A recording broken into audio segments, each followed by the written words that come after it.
Hello, adventurer. It's good to see you. You have made it to the morning grind. Welcome, welcome. It's the live stream at the beginning of the geekverse, where we talk about all types of topics in geekdom, gaming, and fantasy, with an emphasis on being constructive and creating the things that we want to exist in the world. It's all on the grind, Sizemore. Can't be too fine, can't be too coarse. That's exactly right. There are a lot of adventures to be had today. Dungeons to explore and monsters to slay, and who knows what a random encounter might send our way. That's why we have to prepare, so settle in now for the morning grind with your favorite beverage in hand. Tea? Or maybe something a little stronger. I've got a few bottles of the old Wynyard left. Whatever you want. Pull up a chair. Dude. If you're feeling fancy, how about a cappuccino? Or a frappuccino? Or how about an espresso? Just tea, thank you. Sounds good to me, Gandalf. Whatever you want. I'm just glad you're here. Everyone is welcome. You can just watch if you want. You don't have to worship anything you don't want to worship. Thank you, Mike. But be forewarned. Sometimes we get really strange characters around here. Wait, what's that you say? Why can't you come and be a part of the stream? My wife would disown me. Oh no, I bet she'll be fine with it. Come on in. Am I scared for my safety? No. What are we supposed to do? Everybody do the secret handshake.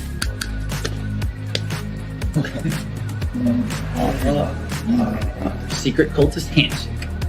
Oh, now do wizards who love each other. This, my friend, is a science. I still don't have kids, but it's fine. It's all on the grind, son. Can't be too fine, can't be too coarse. Dude, this would be a sick place to bring the band. Indeed it would be, Dave. It really would. I'm seeing more people coming in. Welcome. Glad to have you here. Oh, look, here's someone new. Is this the cultist meetup? Yes it is. Come to hang out? Please accept me.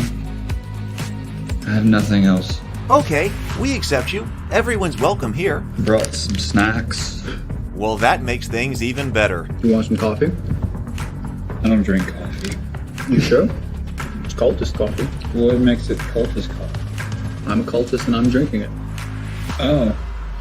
Then I'll have some. What exactly is going on here? I'm seeing more people coming in. Welcome. It's so great to have you. Oh, and look, here comes another stranger. Can we help you? Yes, fellow cultists. I could really use some food. Oh yeah? Welcome. We have donuts. Oh, it's me. I'm glad I'm here.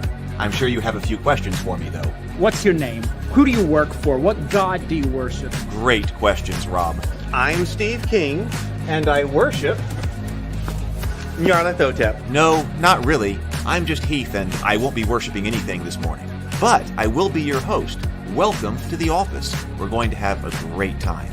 I've got my coffee ready, because now it's time for the morning grind. If you could become a fish, that would be amazing. Then I could command you with my mental fish powers. Hey, good morning, everyone. Good morning. It is great to be here with you this Sunday. I hope everyone is doing great. Welcome to my home, welcome to the office, and welcome to the morning grind. It is great to be here with you, and I see so many people here. Let's see, Zero the Blade is here. Good morning, good morning. Lynn is here. Sable is here. Yes, made it this morning. No, Sable was catching up on sleep last morning grind, I remember. Dungeon Master is here. It's great to have you. Micah is here. Mike says, Mike is also working on an RPG. Mike says, just crossed the 20,000 word milestone for the RPG I'm writing. Wow, that is fantastic. Yes, that is a lot of writing. We'll have to learn more about that. Hey, PH, good morning. It's good to see you. All right, well, I hope everybody is doing well. We're going to be talking about the Cultists RPG this morning again. So this is our second round on this. And a lot of progress is being made. I got some different things to show you. I think we're going to get to do some fun, creative side of things stuff today. A lot of things have been going on. I'm dual streaming this. I'm dual streaming this episode. Let me pull up this. on the Cultists YouTube channel itself. So this is kind of a cross-purpose stream. So I'm live streaming this on the Cultists YouTube channel. And if you are not already there, oh look, Cthulhu Orgy right there. Hopefully you've seen that episode. If you're watching on the Heath's Geekverse channel and you're not already subscribed to the Cultists, I hope that you will come over to the Cultist channel. Let me put this link over here. The Cultists, and also watch some. All the Cultist season 1 is only an hour long in total. And if you haven't seen it, getting some additional watch hours on the Cultist YouTube channel would be huge. So we've got a season 1 playlist right there, trailer, and then 10 episodes. Each episode's like 5 to 7 minutes, 5 to 8 minutes, something like that. And then I have commentary on the first 5 episodes. If you want some behind the scenes look at the Cultists and what it actually took to create it, well, I've got behind the scenes on the first 5 episodes that I talked about as the show's creator and producer. Hey, and if you haven't seen this before, because maybe you are on the Cultist channel, my name is Heath, and I am the creator, producer, and co-writer of the show.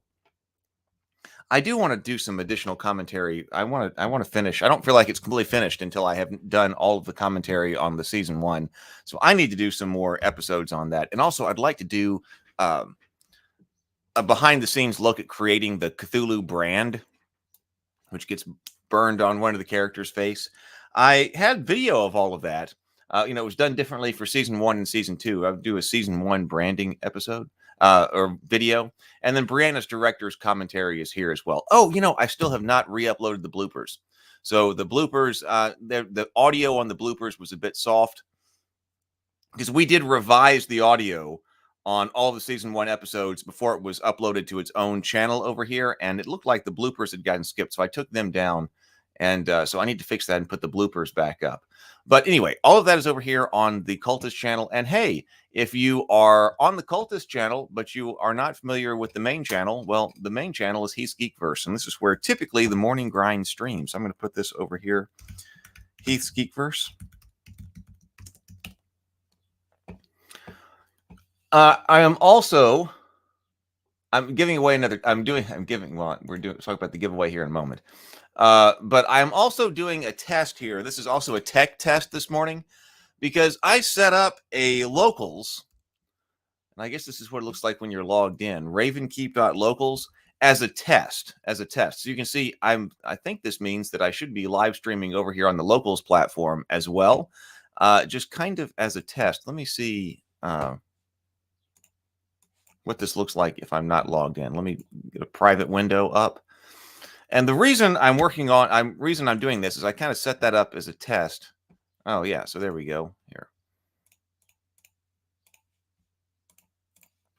I haven't made it pretty yet or something like that, and I don't. So I just put up this locals thing, which is like Patreon, but we've got 2 particular purposes for it because people have asked about the RPG, the coffee shop, and about having more access to the coffee shop and things like that. And that still means that, and that's, I am potentially interested in doing that. Still running RavenCon, what was supposed to be monthly, but we missed this month because of the family situation. But also potentially having greater access to that. And I've also been looking for a way to have some material while we're here with the live streams that other people don't get. I tried to experiment with going to a different live stream or creating additional live streams. And that really wasn't working because when we're together live in the mornings and in the evenings for table talk, that's kind of when we're all together. And so putting in another live stream, and there's a lot of live streaming when we're doing a morning grind each morning. And I want to get back to that. That's still kind of in the future, but that's still a lot of live streaming. And I think it makes the most sense if there was a public portion of the show and then a private portion of the show. And that makes complete sense for YouTube to be able to do that with channel memberships and things like that, but it actually doesn't. And so I was looking at Patreon, but Patreon doesn't allow live streaming to its platform.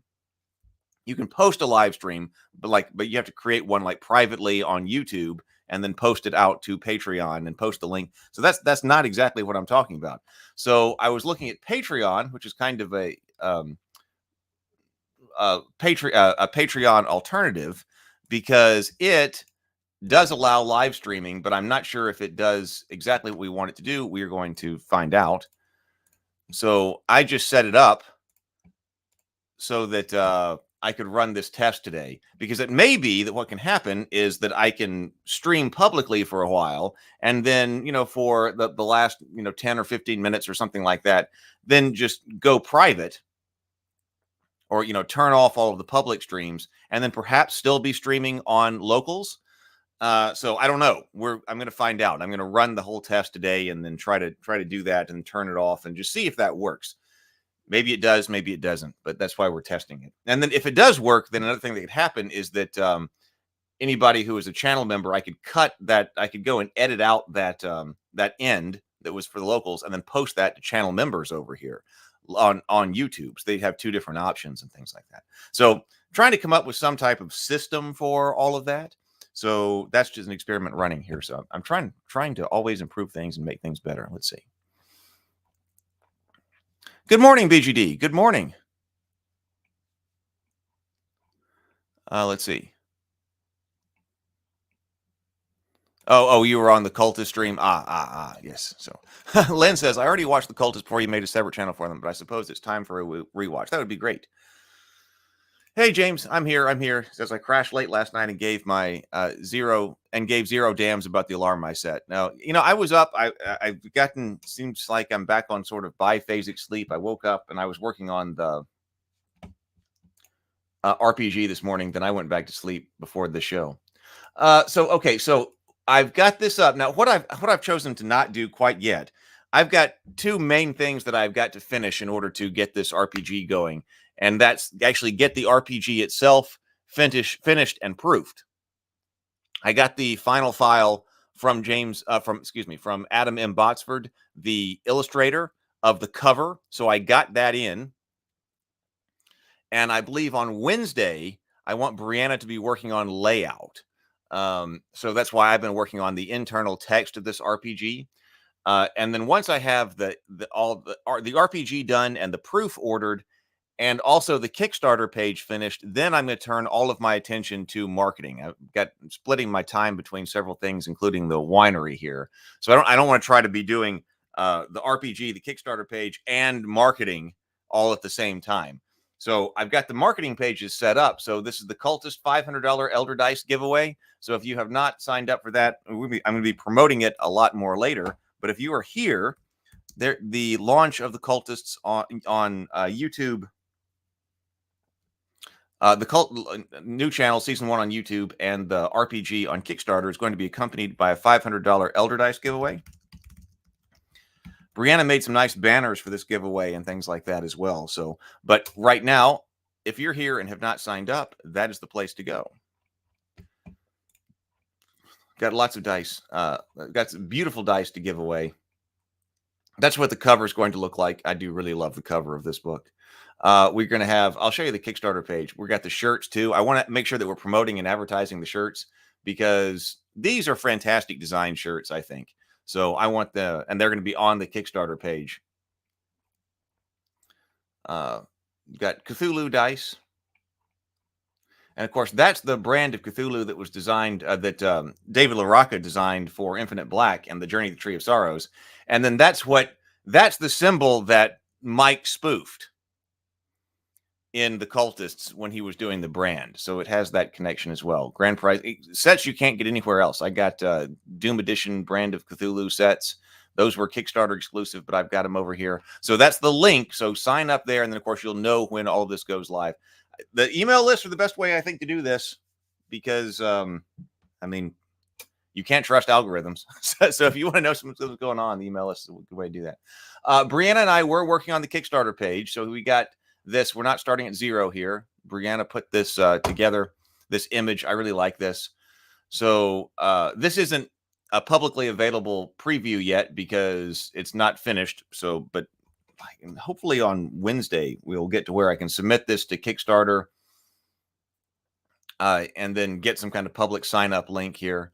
So we've got the Cthulhu Cultist role-playing game right here. We got I'm going to put together a how to play in 5 minutes right here. What is the Cultists? We've got the this graphic here. A lot of these were done by Brianna. I've embedded the trailer here. Pledge. I'm not sure why this is here. This is not final, but we're going to have a digital. None of this graphic is final, including these pledge prices and things like that.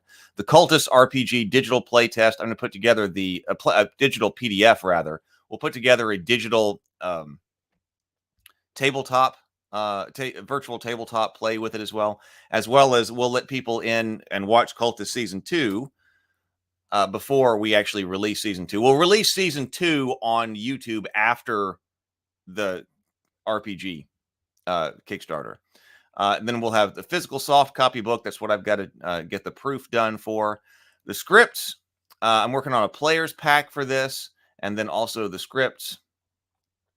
Then you can go increase and get a shirt. The designs were too good to not have stickers. So I'm looking at, I've gotten stickers done. I used to have stickers of the coffee symbols. But while I was making those, I was like, I might as well make thank you, Mama Shub, and all hail the Black Goat, and you can't summon Cthulhu with sour cream and onion stickers as well. So we're going to put the stickers on there. Hey, Keith. Good morning, Keith. And then 3 T-shirts, and then all the T-shirts as well. So we're going to have the Cultist coffee logo. I mean, obviously a spoof of the Starbucks logo. I think it's great. So this will be the place. I'm not going to be able to, these are going to be unisex shirts. They're going to be unisex shirt sizes.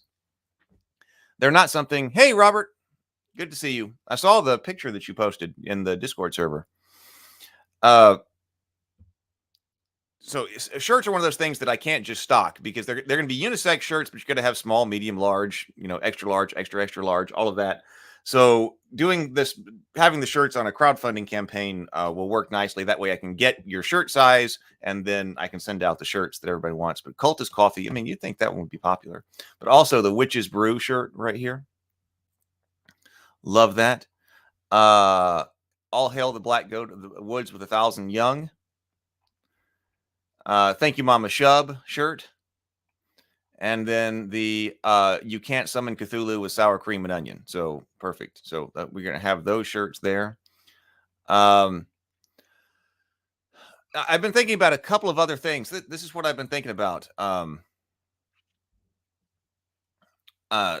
over the past couple of weeks, past weeks, not even a week really, since Brianna and I worked on this, like with stretch goals and things like that, because I can do it. I've thought of a few things to add on here, but really, I want to make, because we got a section here. What about a new season of the Cultists right here? That's really what I would like to do. Because if we're going to be able to do this, and we're running out of time, I lost a week because of the family situation, so we're behind. But we're also just in general behind. I'm still in the mode thinking that this is spring, but really now we're moving into summer, and so we really need to. If anything like that's going to happen, we really need to be shooting in the fall, especially since Brianna has gotten good news about one of her scripts, and she's anxious to go ahead and get out to LA and take it and actually get to pitching it and trying to produce it next year. But in order to make that happen, she's got to have stuff that demonstrates what type of, at a high level, what it is that she can create. And I want that to be the Cultists, because I'm just doing two more live action shows. I'm only interested in doing 2 more things that are live action. The Cultist Season 3, that I want to be done very well and kind of prove what can be done from the perspective of creating a web show and doing it very well, and producing it at a high level. But then also Brianna's got a short horror film that she needs to do, because the script that she's trying to do is a horror story, and so she needs an actual horror story as well. And so I'm thinking about adding in here, as part of the story here, that the stretch goals are really to try to get the Cultists and that short horror film produced. And that may take more than one Kickstarter. I mean, it would be great if we're able to get this done, and enough people are interested to come out and do the Cultists with us, get the Cultists the next season made. But it may be something that goes on over the next few Kickstarters or something like that, because I've got the board game as well for the Cultists. But I'm trying to do this Kickstarter with just without having to go to overseas manufacturing. So I think we try to raise the money to get the Cultist done and get Brianna's short film done, and then be in production in the fall. I mean, that's an intense schedule. It's an intense schedule. But what do you think about that? What do you think about that? There are a few things related to the RPG that we can do, but I mean, rather than an extra cards or something like that, I mean, getting another season done is really what this would all be about. We'll have everything else available as add-ons. I was boxing up stuff, and I've got some shipping right here. We're gonna be doing flat rate shipping, basically. I've got the flat rate shipping boxes, and so that way, because I'm also not anticipating going to a dedicated shipping agent for this, so I'm thinking about setting up the entire shipping operation here, which I've done before. But in order to simplify it, like, we'll just do a flat rate shipping, and that way, if you got physical rewards and you're doing some kind of add-on or something like that, then you can just add it on and it'll go in the box, So, and then we put together our crew right here, so you know who is involved. So, I'm the creator, producer, co-writer. There's Brianna, the director, designer, the graphic designer here, and the co-writer. Brennan, that's the director of photography, the editor, the sound mixer. Carol Stewart is our production manager and photographer. Megan, the head of costuming, special effects, makeup. Kenna is the digital technology assistant and data wrangler, assistant editor. Put Adam on here as the illustrator for the book. And then here's all our cast: Peter Swanson, Dax Rocker, Glenn Payne, Leon Skye, Mallory Ivy, Rachel Marshall, Rebecca Yeager, Thomas Robinson, Ava Conley, Sarah Randolph, Charlotte Shorrell, and Jim Burke. So I don't know. We'll see. I want to. I'm really looking forward to putting my mind on the marketing and trying to get this out in front of a lot of people. Thank you very much. Juan says, love your content. Wishing you guys the best. Thank you. Coming in from Facebook. Thank you so much. All right. So I guess that's all our kind of notes this morning. So that's what's going on. There's a lot going on. I wish I had more time at the moment to actually finish all of this. But I've been waking up early and trying to get this book finished. Let me pull that up. We should do a breathe and sip. And you know what? I'm going to get some more. I've got Coke Zero this morning. It's starting to get warm here in Alabama. Once it starts getting warm, I actually don't drink as much coffee. Here we go. No, it is not live. That's not even a live preview yet. I'm still working on that page. So no, that is not live. You guys were getting an example of what's coming. So if there's something that you think was wrong, or whatever else, you get some kind of preview so you know what's happening. That's what Brianna and I were building out. I still have got to submit that to Kickstarter. The last time I'd never had a problem like submitting a draft of the campaign to Kickstarter for review, because they say it doesn't have to be finished. So I typically put together a pretty good draft and then go ahead and submit it to them. But last time I did that, they were like, no, you need more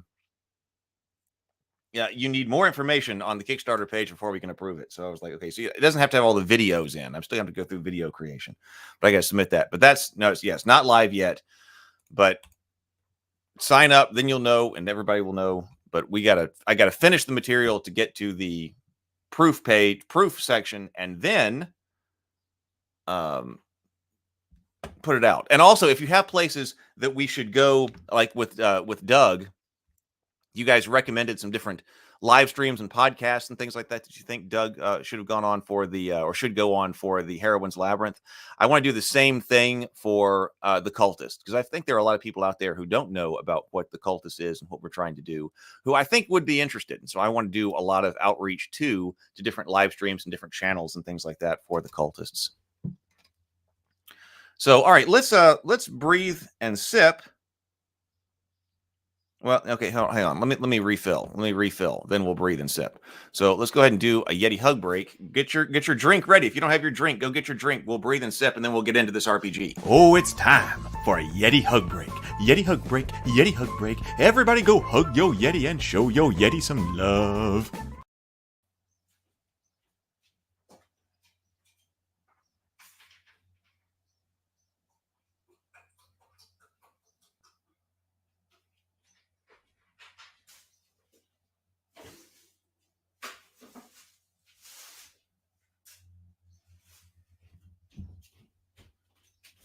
All right. Got my cup here. Let's breathe and sip. Let's take 2 deep breaths in through the mouth, in through the nose, out through the mouth. Deep inhale, complete exhale. And then let's take a sip of our favorite beverage this morning. So here we go. Deep breaths. Here we go.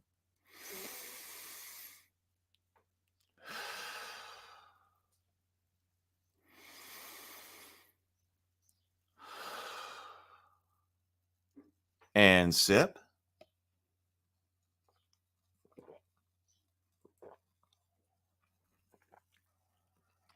That was very good. That was good. That was very good. Did anybody breathe and wheeze the juice? Figure wheeze a little juice. No, wheezing the juice. Let us know. All right, let's see here. All right, let's bring up the text of this. Okay. A lot has been done here. And I was talking with I was talking to Craig Campbell, who put together the Low Stakes with Nerdburger Games. And I was talking to him, and we were talking about, rather than making this an actual like extension of Low Stakes, that he wanted me to change up some things in it, which is no problem at all. So one of the things that I was doing the other day, or spent a few sessions doing, was going through and modifying like some of the terminology and things in this. So like we're using courage and sway and headaches and asides and things like that. So I did go through and I changed up some of the terminology in here. So we went through a lot of what the book is basically like. The last in part 1, it's changed a little bit in terms of the phraseology, or the terms that we use for different things. So I went through and I replaced those. And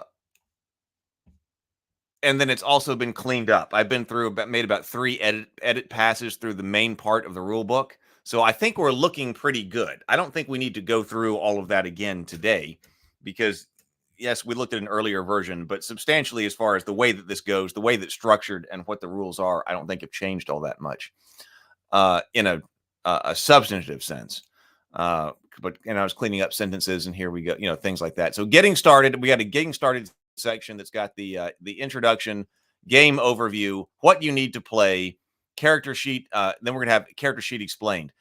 When we do layout here, what we'll do is put a character sheet in here with bubbles and things like that, so you understand all the different parts. It's a very simple kind of character sheet. Then the section on how to play. So we're going how to play before creating a character, how to play, story structure and scenes, and then setting the stage. So this is actually, okay, this is called getting started now. I did write a section on magic and the cultists, and I posted this to the Discord server in the Cultist RPG. So this I did a few days ago because I wanted to say something, and we didn't have this last time. We didn't have this last time I was working. We were at this. So I do have this. This is magic in the cultists. So are the elder gods actually out there? Is magic real? In the Cultist web series, the elder gods arguably do not exist, and our heroes are simply delusional or just really want to believe.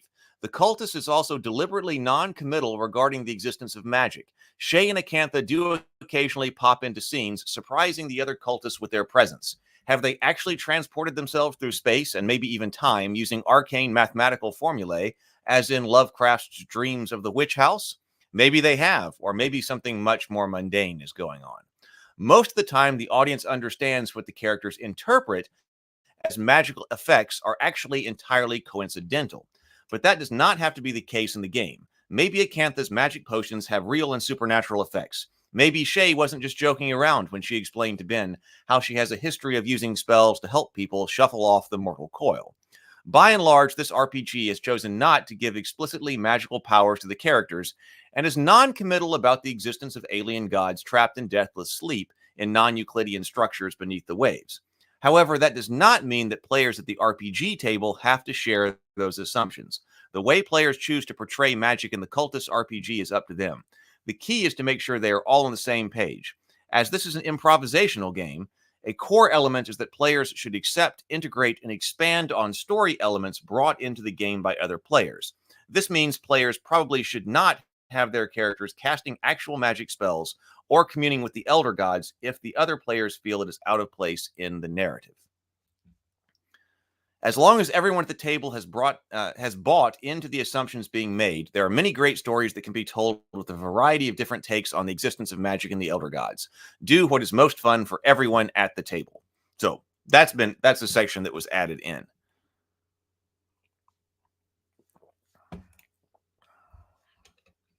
Then we go into establishing the lead character or the lead player. I just got the lead, so there's a player and a character. I combined that because it was talking about in the original low stakes, the lead character and the lead player. But, those are together.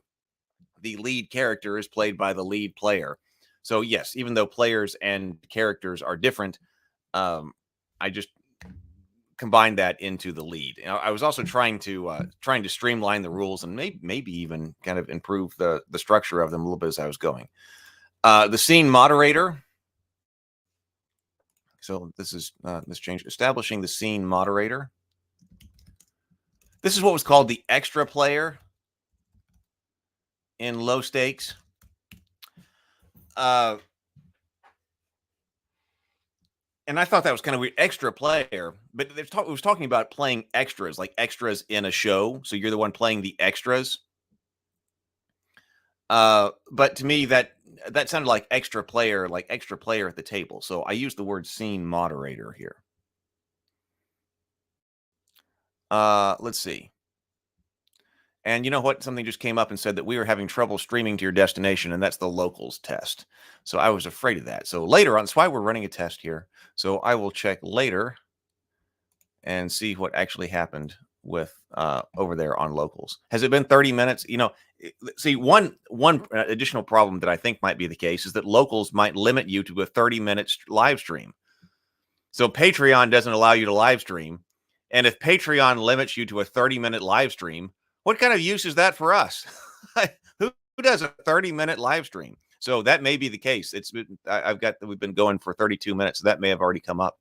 So it may have automatically cut us off on local. So after the show, I'll go look and see what's going on. If it's only 30 minutes worth of stream time, then it's not going to help us. Well, on the other hand, maybe that means I could start the local stream later. I have to figure out how to do that. Try to start some kind of test on that. Don't know. That's why we're running tests. PH is going to be casting Fireball. Robert says, but if the characters are convinced the gods are real, shouldn't it be the case that the interactions are things that will be coincidences that are misinterpreted as omens? Right. Yes. So most of the time, the audience understands what the characters interpret as magical effects are actually entirely coincidental. So should we put in another sentence that, but that just, that can be the case in the game as well. So we could say what you're saying. Is that covered? Hey, Tomocrat. Good morning, Tomocrat. So Robert says, so they do a rain dance and the clouds come out, but no rain. So we need a sacrifice. Yes. So why don't we say this? So most of the time, the audience understands what the characters interpret as magical effects are actually entirely coincidental. This can be the case in the game as well. Players might cast spells that coincidentally work, or they might misinterpret. I like what you're going for here, Robert. Misinterpret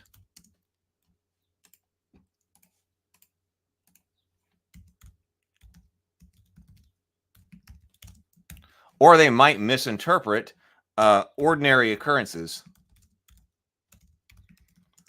as omens from the gods.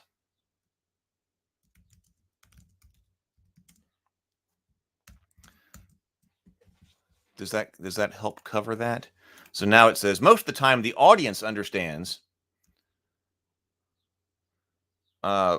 that what the characters interpret as magical effects are actually entirely coincidental. This can be the case in the game as well. Players might cast spells that coincidentally work, or they might misinterpret ordinary occurrences as omens from the gods. But that does not have to be the case in the game. Maybe Acantha's magic potions have real and supernatural effects. Maybe Shay wasn't just joking around when she explains to Ben how she has a history of using spells to help people shuffle off the mortal coil. Tomocrat says, delayed magic. It happens, but then they don't see it happen and it fails. Micah says, that was more or less what my point was, and well, in terms of a compromise is default, rather than being firm on it being definitely not real. Okay. All right. So this is a good sentence to add in here then, because that's the way I was going. I mean, that was my thinking as well.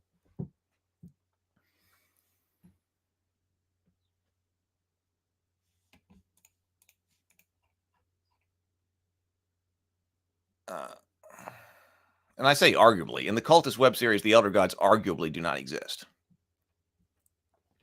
But they certainly interpret things as messages from the gods, yes. Robert says, yes, I think that helps clarify the players are supposed to try and interact with the gods, even if it's not supposed to be real. Okay. All right, great. Perfect. Thank you. Barbarians of Lemuria. I don't know that one. Has something that might help. Let's see. Okay, so then, we're talking about the lead. Establishing the scene moderator. Determine the scene. Adjudicating actions. And we've got courage, sway, checks, headaches, and decides. Our meta currencies are courage, which represents the character's inner determination, and then sway is when the character has the upper hand among its fellow cultists. Performing a check, when you're rolling a die, if you're adding courage points, you're adding more than one die, and you're trying to roll over a DC, which is either a 5 or a 6. Headaches are things that go wrong, and then asides are delivering your character when your character addresses the imaginary audience, which is such a fantastic part of low stakes and really makes this suitable for the cultists. Concluding the story.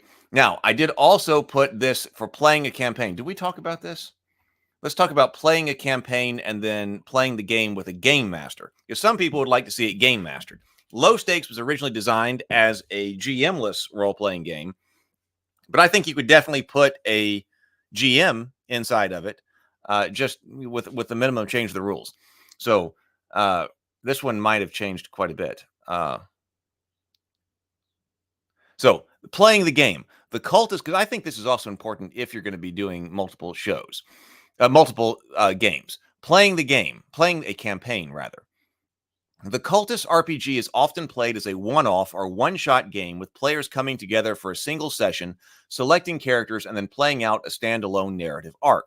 However, some groups may want to play the same characters over the course of several games. This will allow them to not only more deeply develop their characters, but also weave a longer story, much in the same way multiple episodes of the web series can form a longer story arc. The Cultist does not have a method to level up or advance a character like some other RPGs, but it does have a mechanism for character change, because the same character can be played with different narrative roles. For instance, arguably, Rob plays multiple different narrative roles during the Cultists, including the Grump, the Critic, and the True Believer, but often a single episode focuses on only one of these roles. Likewise, Acantha is both the Metachromism and the Caretaker. Ben begins as the Novitiate, but becomes a True Believer. Therefore, players are free to keep the same character for a future session, but switch up which narrative role they play based on the changing situations in the story. And actually, I like this quite a bit. Because, yes, character advancement in the Dungeons and Dragons sense is like, constantly getting more powers and getting new skills and abilities and having more and more stuff your character can do. That's fun. I mean, that can certainly be fun. But we've talked about quite a bit here over the morning grind that change is important. It doesn't always have to be that the character is getting so much more, powerful. It's that this character could be changing from session to session. And so this is I think, a pretty elegant way to have characters change and play off one another. So switching narrative roles may often be driven by the events in a previous game session. A character might originally show up as a skeptical LARPer, but then have a family crisis that causes him to lean further into the cult and become a novitiate, and be tempted back to the mundane world, playing the role of the conflicted, and then finally having a personal religious experience that causes him to become a true believer. Even comedic stories can address serious themes and explore serious topics. In fact, humor is often a great way to explore topics that one might not want to address more directly. The Cultists involves themes of belonging, grieving the loss of a friend, and personal growth. Players who wish to explore such topics may find that embracing character change across play sessions is an important tool. I'm going to have to look at this. Barbarians of Lemuria. Let me make a note of this. Look up Barbarians of Lemuria. Hey, Retro. Welcome. I know we probably do like a watch party or something on Retro's channel. We're launching the Cultists here.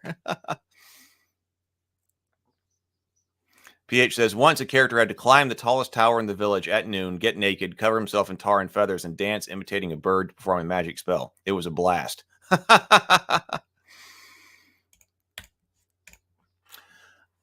Okay, so that's playing a campaign, and I think that's an important section right here. You know, that wasn't addressed in the original low stakes game, but to me, that seems like an obvious way to deal with character change and character growth. So then playing the game with a game master.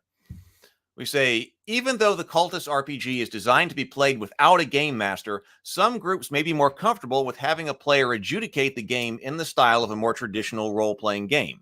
The Cultist RPG can accommodate this playstyle with a minimum revision to the rules. Instead of having players rotate into the role of the scene moderator, the players may have one person adopt the role for the entire game, rather than having a player character. The scene moderator role plays the extras and NPCs in the scene and takes on a greater role in adjudicating the success or failure of the player character's actions and what the result is. The scene moderator will also determine when making a check is necessary.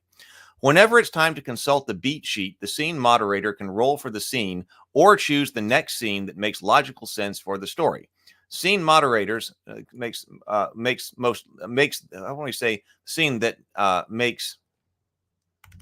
the most logical sense, most logical or comedic sense. Because that could see, like, not taking the most logical one, but taking the most comedic would be something to do. So whenever it's time to consult the beat sheet, the scene moderator can roll for the scene or choose the next scene that makes the most logical or comedic sense for the story. Scene moderators with a grasp of story and greater improvisational abilities, I would say greater, may forego the beat sheet and develop the story on the fly as the game progresses. Some people may want to be permanent scene moderators because they have a vision for an entirely new story or situation for the players to engage with. That can be an excellent way to play. However, game masters shouldn't spend too long prepping for a game of the Cultist RPG. Games are intended to be focused on how characters respond to their initial ridiculous situation, with further scenes being highly driven by the actions of their characters take in response. Resist the urge to railroad the players with a predetermined story arc. Let the game go where the hijinks takes it. So then we go into creating a character, and I know this is the section where we need work, where we need to we're going to start doing some work here. But let's go look at character creation because it's short, and then we got to make sure that we've got all of our narrative roles defined. And I'll show you some of the changes that I made with those here. So character creation. Every player will need a character to play. Players are free to choose any of the pre-generated characters in the back of the book, which include many of the characters in the Cultist web series. However, the players may also create their own character to play using the following steps. 1. Select a narrative role. In the Cultist RPG, the most important thing about a character is the narrative role they play in the group and in the story. Generally, groups should only include one character of a particular narrative role.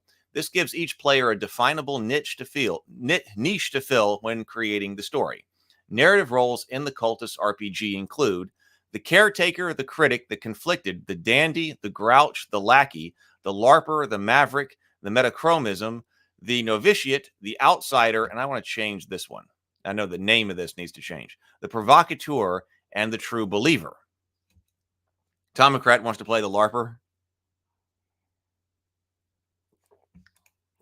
So that is, how many is that? 1, 2, 3, 4, 5, 6, 7, 8, 9, 10, 11, 12, 13, 14. 1, 2, 3, 4, 5, 6, 7, 8, 9, 10, 11, 12, 13. Okay, so that is 13. We thought 13 was a good number. Now, one thing that changed was that we had the elder god just hanging out. But I'm going to move that one out of the book. We still need to have that one, but I'm going to move that one out of the book and have it be something separate, like perhaps on a card or something like that. Because one of the things that I thought we really needed was the novitiate. We didn't have the novitiate in here, like somebody just starting out. But since the elder god just hanging out does kind of concretize the fact that the elder gods exist, and we were just talking about how this is kind of non-committal on that in other ways, I thought it was kind of out of place to have elder god hanging out in the core book, but it can be added on as a card. I'm taking inspiration from what Kelsey did with Shadow Dark, that the stretch goals, if there was something added on, it was not something that she had to go lay out the book again for, which I really liked. Those things were done, but as extra cards and things like that that came with the pledges. So I'm kind of taking a cue from that. I thought that was a really great way to go. Sable Phoenix says provocateur is calling my name. I remember you liked the conflicted too last time. Okay, so that's the list that we've got. Select your cult. Now this is the major creative things that have to be done are finishing up the narrative roles, finishing the cults, or writing the cults really, and then using them to generate the characters, and then the beat sheet. So there's still quite a bit to do, but I think it's been a major thing to get all of that basic text written out for the actual rules, because I really want to be able to. Brianna started the layout just in the last 30 minutes of working together last Wednesday. So she was trying to wrap her head around the project and started a basic kind of layout. This is going to be a 6x9 book. We're looking for 48 pages. So I think it's going to be like a 48-page long book, which is, and we were talking about here, we talked about that a lot, that trying to standardize different kind of products. That's what I was trying to create. The Trial of St. Gabriel didn't become 48 pages. So it wasn't quite what we said we were trying to create, but this one will be 48-page, 6x9 books. What if LARPer was an NPC class, like people who surround the cultists, maybe friends or foes? Well, we had a pretty neat idea, I thought, about having the LARPer be part of the show, and I think we've got a way to do that. So select your cult. Perhaps the most interesting thing about playing the Cultist RPG is being a member of one of the many Lovecraftian cults. Players are free to combine their narrative role with membership in whatever cult they choose. Players might all choose to be part of the same cult, or might choose to be from a variety of different cults, like in the Cultist web series. Hey, let me also, I don't think I actually put in an invite to the server, to the Ravenkeep server, and I should. So let me copy this over here and say invite to the Ravenkeep web server, because we're live streaming in multiple locations right now. So if you are here and you're not part of the Ravenkeep web server, Ravenkeep Discord server, rather, the Discord server, you can get this link and come on in, because that's where I always post like an update when we're going live and things like that. So if you feel like you're not getting YouTube or Facebook notifications or things like that, there we go. Mike says, I like the LARPer as a class. It's a hilarious idea and provides many comedic opportunities. So select your cult. BGD says, what does your page allocation breakdown for the different sections of your rules look like? How are you doing doling out your 48 pages? That will help you focus your writing and editing a lot. I actually don't have a great answer to that question right now. That's why I was hoping we would get more done last Wednesday when we were working together, Brianna and I. But making some of the graphics for the Kickstarter page was taking a while. So we only got to look at this book again in the last 30 minutes. And that was good because I'm not quite finished with this book. So I'm going to do a lot of writing before next Wednesday. But I do know that like each one of these classes right here, 1, 2, 3, 4, 5, 6, 7, 8, 9, 10, 11, 12, 13, 13, will have its own page. So those are going to have their own page because that's going to be like a character sheet inside. So I do know that. So we're just gonna have to see how it fits. I told Brianna we're trying to do some 48 pages, so I'll keep you posted on that.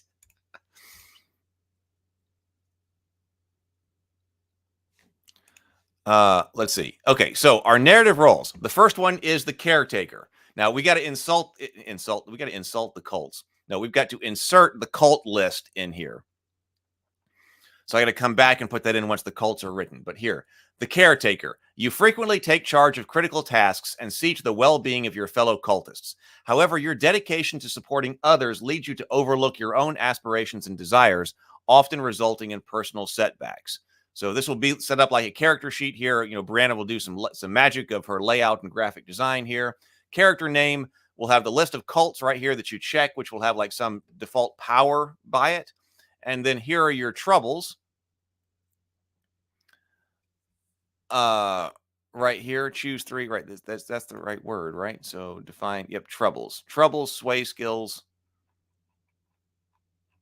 I don't know. We might not have finished going through this, so maybe we didn't. So cult. Define your character's abilities. Each cult has a special power. The section on cults in the back of this book has a variety of different recommended powers. We got to think about that. And you guys will probably have some great ideas. Alternatively, players can define what special power their character has when it comes up during play. Select 3 troubles. Each narrative role has a variety of possible troubles. Players should choose 3 of these and indicate them on their character sheet. Players are also free to come up with their own trouble and write it on the blank line of their character sheets. There'll be a blank line there as well. 5, select 3 sway skills. Sway skills are things the character is particularly good at and may allow them to gain the upper hand over the other cultists. Possible sway skills are determined by the character's narrative role. Players should select 3 of the possible sway skills and indicate them on their character sheet. Players are also free to create their own sway skill and list it on the blank line, but if the players choose to create their own, it should be broadly applicable to a variety of situations. Don't make it too narrow. 6, indicate the character has 1 courage point. This can be done by taking a courage token if the players are using them or by marking it on the character sheet. Then give your character a name and then define any other relevant details. The players may define anything else they feel is important about the character, including their appearance, clothing, speech patterns, and quirks. You know, and then come to think of it, also the pre-generated characters are going to have character sheets. So how many pages is that? That could be too many. I don't know. We're going to find out. The intention is 48 pages. May not work. We kind of just designed the cover to that. We're going to see. It may work fine. It may not. We'll see. That's a large chunk of the book being characters. We'll see. Well, if I use a 2-point font, yes, you can put a lot in there. What's important about 48 pages? This is about printing. Heath's goal or some other reason. There is nothing magical about 48 pages. Other than I was trying to standardize a product. I was like, what are we making here? And so for the purposes of standardizing some things, let me put the solo. For the purposes of standardizing some things, I was like, what are the different book sizes that could be produced? And of course, you could say, well, they can just be whatever. I mean, you can just whatever it needs to be. But I kind of like to concretize what's actually trying to be made as far as the product goes. And so I really liked this little book here. This was Fate Accelerated right here. And this is a 6x9 book. And it's 48 pages. So they got all of Fate Accelerated here in 48 pages in a 6x9 book. And I was like, this is kind of a really nice size for like an entry-level book, whether this is an RPG or whether it's a story or something like that. And then The Trial of St. Gabriel, which was the story.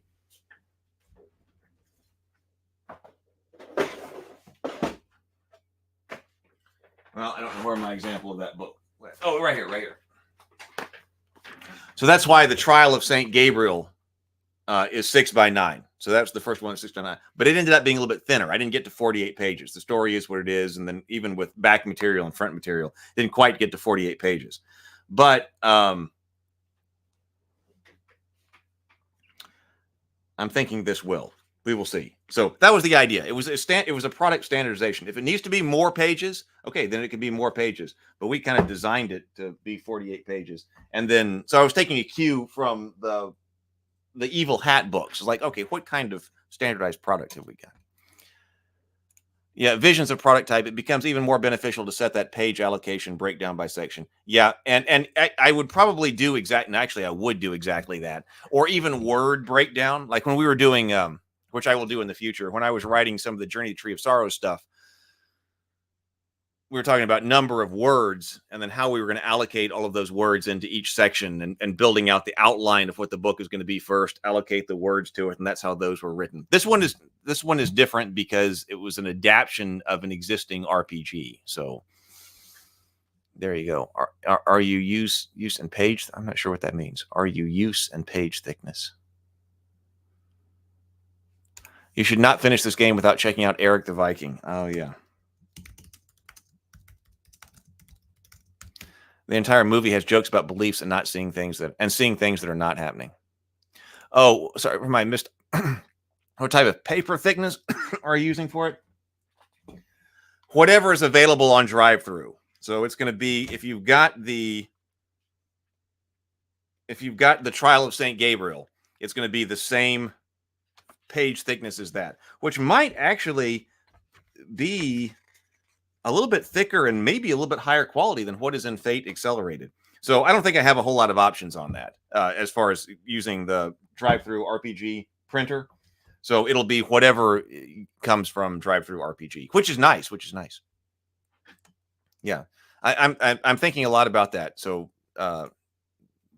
the Tales of Ravivania World Primer will be that size, and we really need a Faded Edge of that size as well. I mean, that's what was originally my thinking, some kind of like rules introduction, because we need to get playing that too. Gives me a target. That way it can't be, oh, it's just whatever.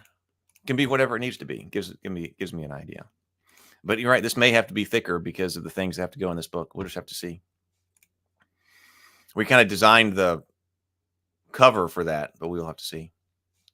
Okay, so that is how you create it. Okay, so the caretaker, we just said that. So you frequently take charge of critical tasks and see to the well-being of your fellow cultists. However, your dedication to supporting others leads you to overlook your own aspirations and desires, often resulting in personal setbacks. So character name, cult, trouble. So the trouble, yeah, so that was the right word. We checked that. Choose 3. Prioritize self-care. Address a personal challenge, assert yourself in a conflict, confront or discipline someone, and then we'll put in a blank for you as well. Whereas the sway skills, choose 3, put the DC up here, assist someone by resolving a dilemma, demonstrate your worth to another, compliment someone with specificity, mentor someone in a new skill. And then you can make your 3 different asides. Everybody's got the same 3 asides. Uncover a hidden truth, hint at future events, tease or jest at another character's expense.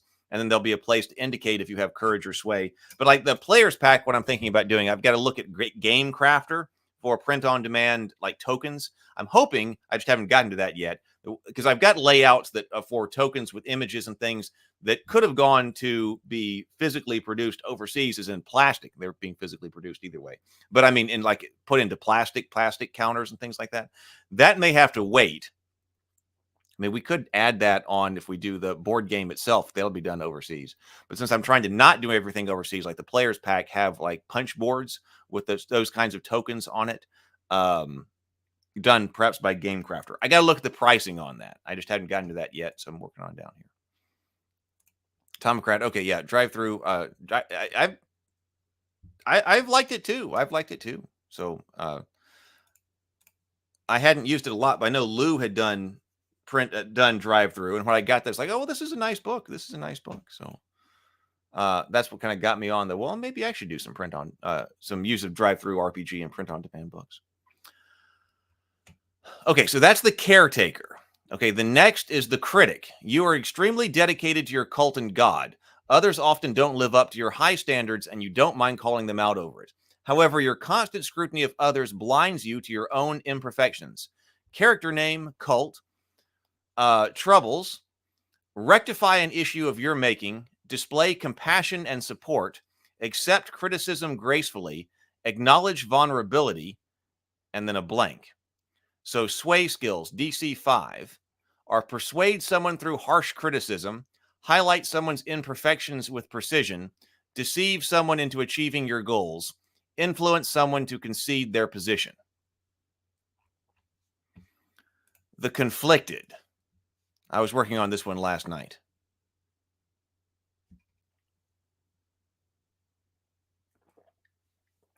PH says regarding Eric the Viking, I thought the Catholic priest not seeing the Viking gods is too much like people not understanding the cultists. Well, I'm going to have to watch it with that context. The conflicted. You love the cult life. You really do. But there are other things you really love as well, like your band, girls, drugs, beer, the bowling league, or some other mundane interest that draws your attention away from the elder gods. Other cultists will most certainly disapprove. Character name cult. Troubles. Resist the temptations of the mundane world. Demonstrate your unflagging loyalty to the cult. Prioritize the cult over your mundane interests. Effectively communicate with cultists who do not share your mundane interests. Sway skills, however, what do you think about these? I was writing these actually last night, and I was like, okay, we got to get the conflicted in here. So that's what I came up with for troubles for the conflicted. But then for the sway skills, handle a mundane situation dedicated cultists don't understand. Why don't we say more? Handle a mundane situation more dedicated cultists don't understand. That would be something that you could be able to do. The others, it's flummoxing the others. Draw upon your network of contacts in the mundane world. Employ your mundane skill to impress others. Shock your fellow cultists by being competent in the mundane world. I think that could be fun. And then check your asides here and so forth. The dandy. You're the ultimate showstopper, confident that everyone recognizes your charm and charisma. Your impeccable style, flair, and captivating gaze leaves others in awe. There's no room for improvement in your flawless self, at least according to you. Name cult troubles. So your troubles are show humility, empathize with others, do anything low-key, be helpful without reward. And then your sway skills are impress others with your style and panache, woo someone, overwhelm someone with your greatness, control the room non-verbally.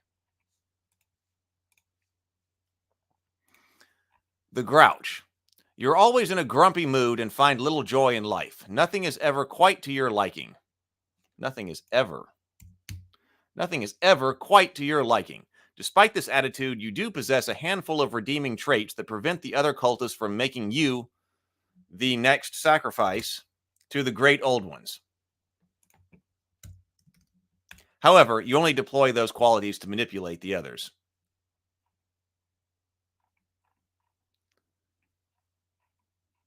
Troubles. Give in on something. Be friendly and inviting. Apologize and mean it. Show genuine affection. Whereas your sway skills are stare silently to win, complain until you get your way, show your good side to get away, and get someone else angry and bond with them. Okay, the lackey. We need some skills here for the lackey, so here we go. The lackey. Eager to please and desperate for approval, the lackey is the quintessential follower within the cult. They willingly carry out orders without... That should be you. You willingly carry out orders without question, craving validation from your superiors. Despite your loyalty, your tendency to be taken care of often leaves you overlooked and undervalued. Your tendency to be taken advantage of. You tend to be taken advantage of. Despite your loyalty, you tend to be taken advantage of,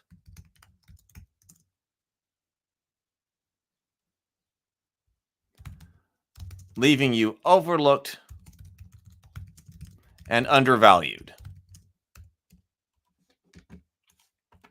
Does that sentence make sense? So we're going to need troubles and sway skills for them. The lackey, eager to please and desperate for approval. So I guess this should be you again. You are the quintessential follower and laborer. Quintessential follower and laborer within the cult. You willingly carry out, how about thankless tasks? Orders and thankless tasks without question, craving validation from your fellow cultists. We'll say that, from your fellow cultists. Despite your loyalty, you tend to be taken advantage of and are often overlooked and undervalued.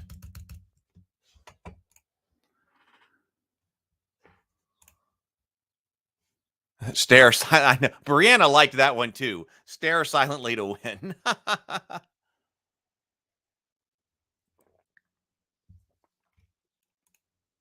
Dungeon Master says, how about the nerd highly knowledgeable in the mythos lore, but socially awkward?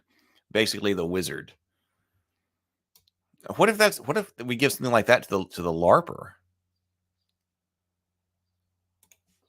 Let's see. So let me read that one more time. This passage up here. Eager to please and desperate for approval, you are, let me read this again.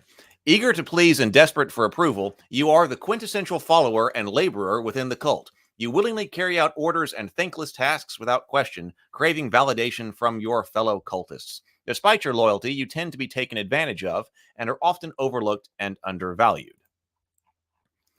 Okay, 3 things. The lackey should have a surge of power after some validation. Little tyrant.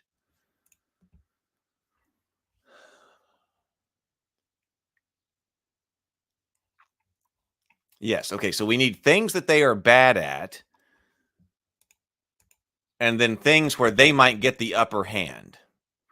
And I like that idea, PH, that we get some kind of validation. So that when something happens, there's validation or recognition of that. That would be something.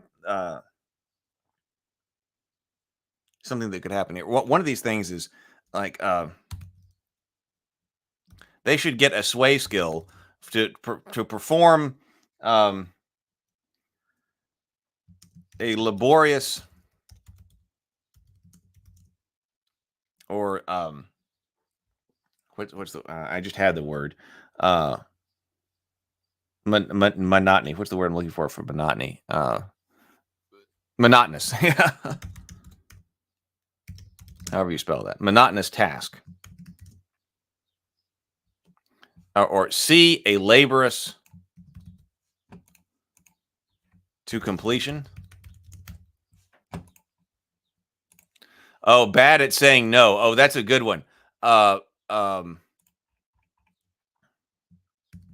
Say no to requests for to a fellow cultist when asked for labor, for when asked to complete a task. That you should be bad at that. That is one of your troubles.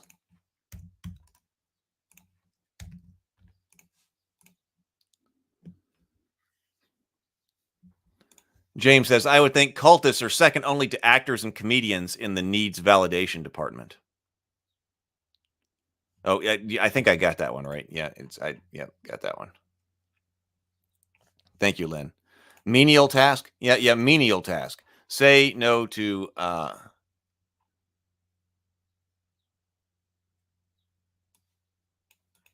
instead of monotonous, or you think instead of laborial and or monotonous task to completion. overdoing things and not getting recognized by resentment. So we got little tyrants. So we got how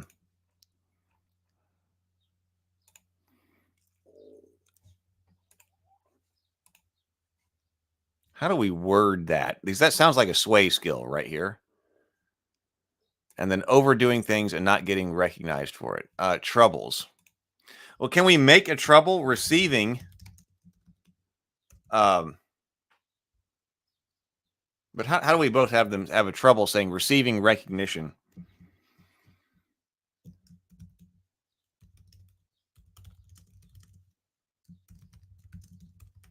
That's going in the right direction, but well, it should be something like standing up for yourself.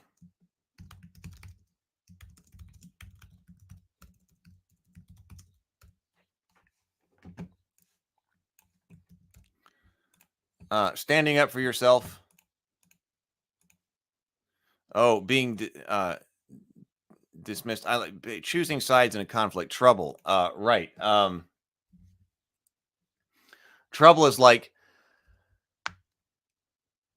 it's like confrontations. Right.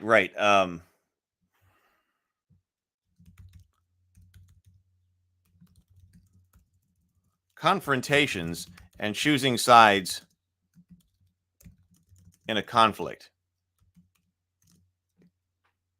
Even when you know that's probably enough. You can say even when you know what's right.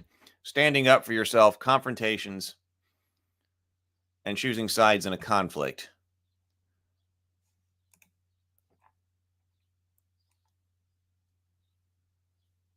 Respect. I see being dismissed.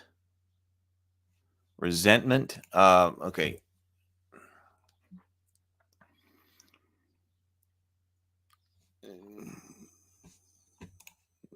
I'm not exactly sure what respect. Retro Nerd Girl is saying respect here. Confrontations and choosing sides in conflict. Another thing they would have trouble doing.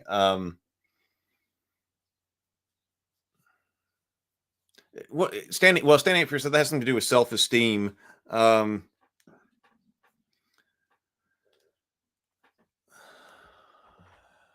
Sway skills.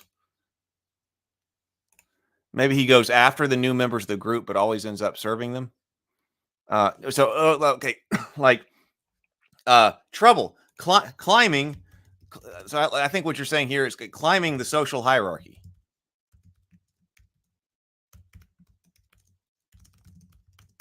That's impossible, or it's not impossible. It's a trouble here.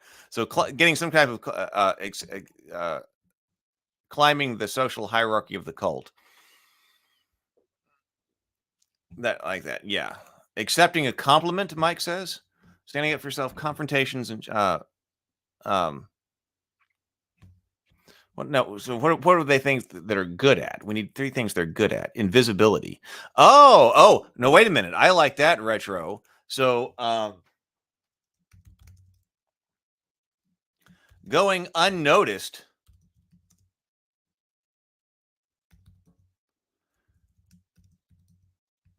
because others think of you as inconsequential.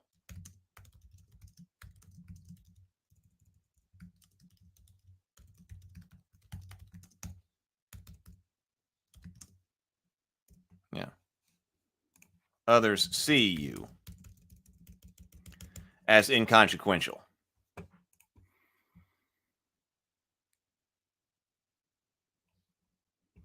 Oh, man, we got so many different ones right here. So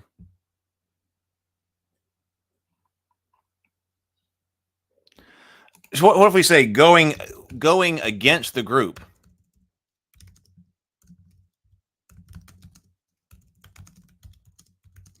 Or saying no. Maybe we don't need all of this about when asked to complete a task. Going against the group or saying no.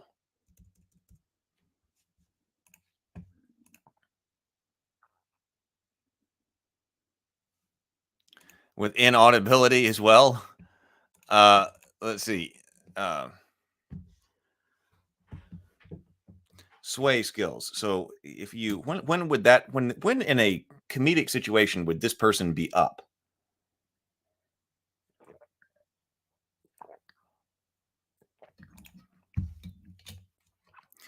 It should be like succeeding when there's something to do with like just like willpower to get something done. And everybody else is like good at completing right the yeah, we have see a menial or monotonous task to completion. When everybody else gets distracted. I mean, that's kind of what I'm thinking, that everybody else is distracted and like, I can't do that. This is the character who plugs away at it. No, what about just impress someone with your attention to detail?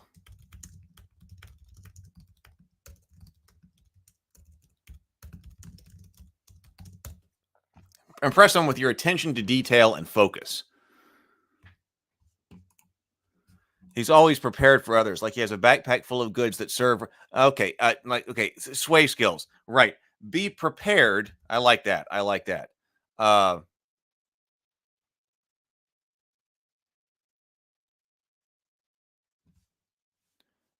Always prepared for others. Be prepared.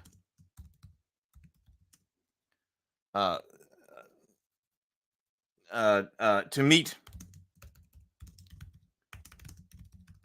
the needs of others, or being how I don't. We're going to see how I'll have to look at the structure of this, but like being prepared to meet the needs of others. James says, of course, if I didn't know any better, I'd say, judging from the quality of these suggestions, there are several people in the chat who've experienced these precise issues, me included, believe it or not. Okay, I like that. So let's do a reread over that. A lot of these, I'm choosing sides in a conflict or being confrontational.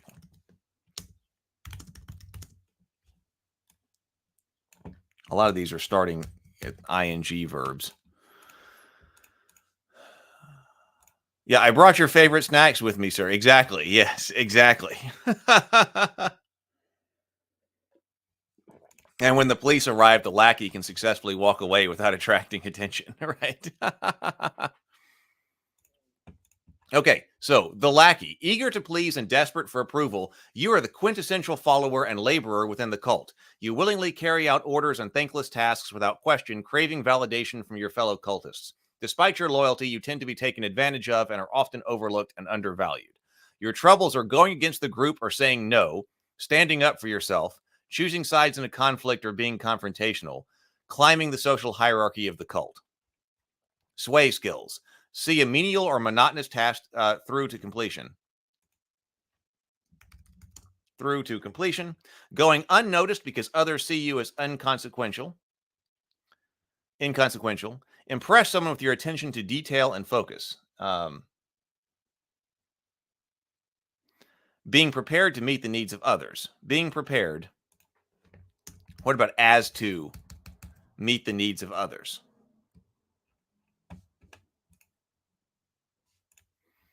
I like that. Then your asides down here, uncover, hint, and tease, and place for courage and sway.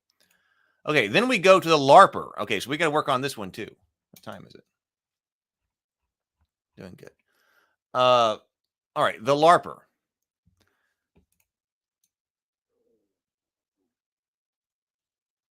How about as a skill? No, I was putting the ing in. I haven't been consistent about that. So I guess these don't. Like the caretaker doesn't prioritize self-care, address a personal challenge, assert yourself in a conflict, confront or discipline someone. So that those are not INGs. So they could be rewritten. So that could be go unnoticed because others see you as going unnoticed. Sway skills go unnoticed. I don't think it's a problem. It could be climb the social hierarchy of the cult. Choose sides. Maybe that sounds better. Choose sides in a conflict or be confrontational.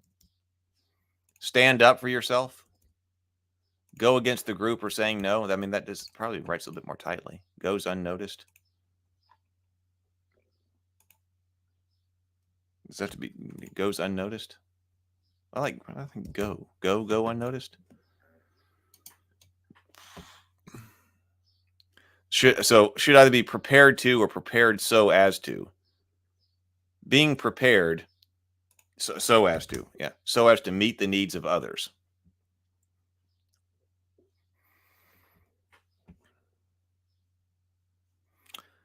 Okay, the LARPer. So the LARPer, you aren't totally convinced by this worshiping elder gods thing, but hanging out with cultists is really good. I thought this was supposed to be cool. You aren't totally convinced by this worshiping elder gods thing, but hanging out with cultists is really cool, and you seriously dig their aesthetic. And hey, they accept you, so why not? On the other hand, they may just be keeping you around in case they need to sacrifice someone.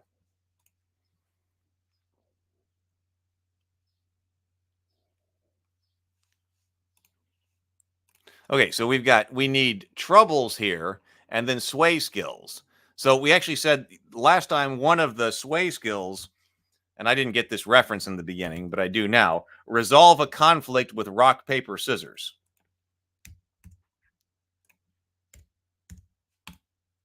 So that's one of our sway skills. This was blank, so this one needs to be blank too. So we need 4 troubles for the LARPer and sway skills. So actually, no, the LARPer, I think, should be the opposite. Instead of having a whole bunch of knowledge, troubles would be demonstrate true cult knowledge. Troubles are demonstrating true knowledge of the true eldritch knowledge.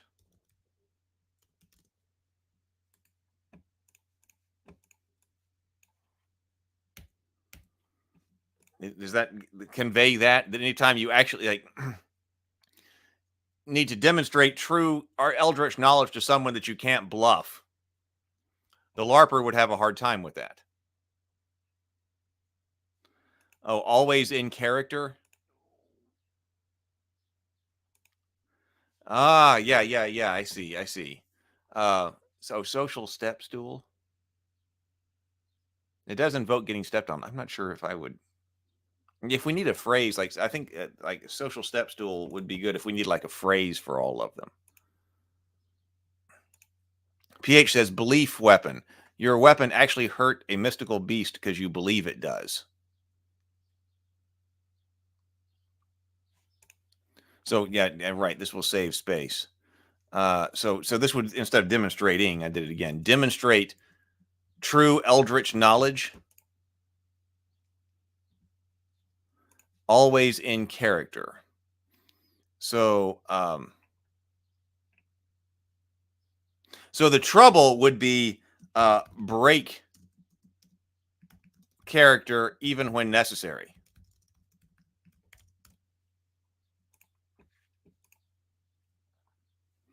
The LARPer should be bad at understanding the worldview of the actual cultists. Yeah, so demonstrate true eldritch knowledge.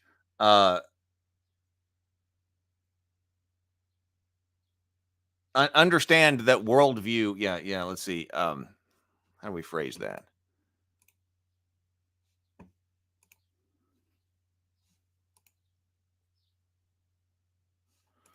So understand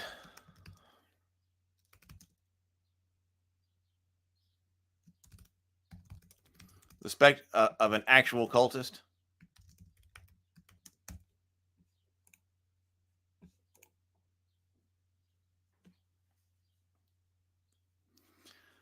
PH says ridicule. LARPers are stronger in group. They lose strength when by themselves. So trouble is operating independently.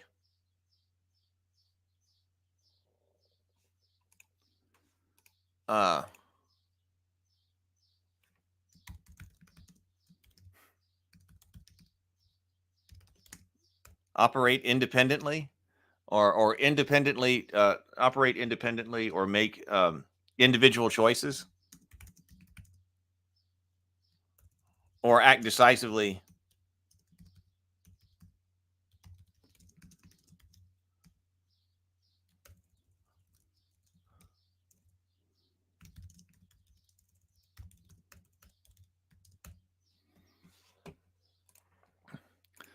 Blind to their appearance, the non-larpers, but also the cultists are kind of blind to their appearance, the non-cultists too.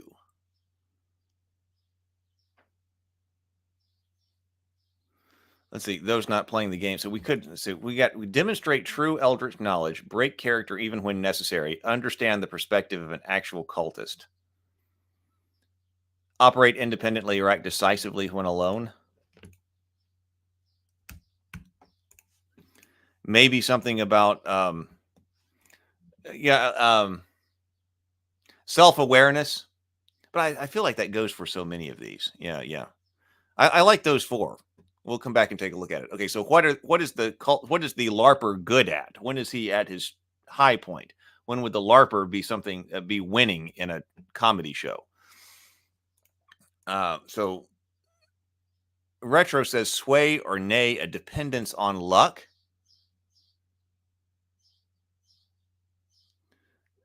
Maybe this character does have an advantage of when luck would be in a determining factor of something, when that they use a sway skill on that.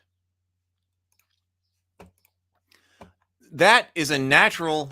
Okay, let me put I'll make the note about luck just to see if we come back to it, because I like that. Right. Mike says good at making things up that sound reasonable. James says convincing performances. They can talk people into things because their confidence and their character acting. That pairs well with this first one. That's demonstrate true eldritch knowledge. The reverse of that is fast talk someone into believing your like bluster. Bluster isn't exactly the right word. Fast talk someone into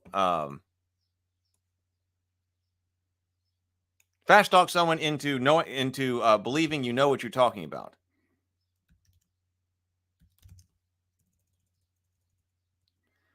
Fast talk the uninitiated.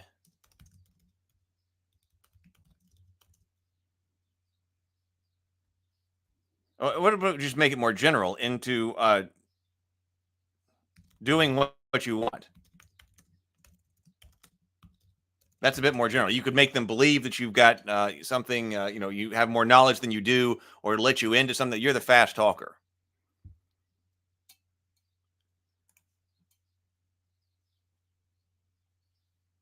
Let's see. Sway. When there are more LARPers watching, their power and weapons actually work for the power of collective beliefs.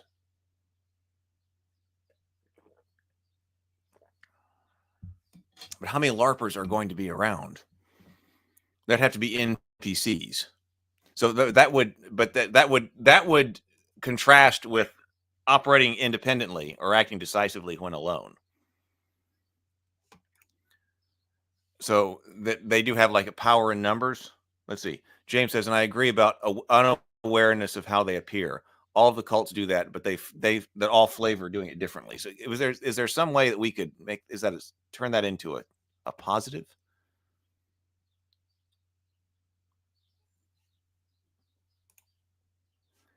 So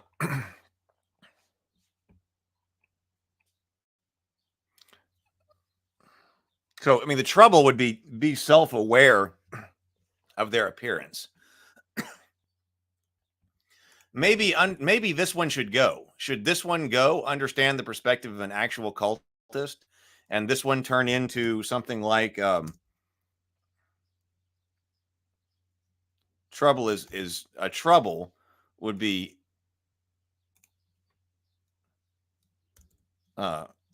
self-aware.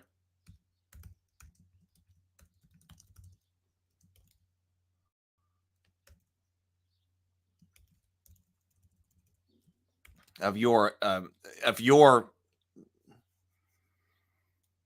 something and the actions of others. Be self-aware of your and the opinions of others and others' opinions of you.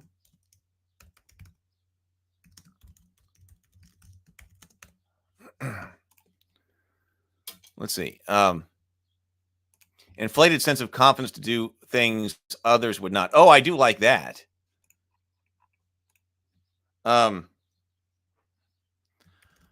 Undertaking a difficult task.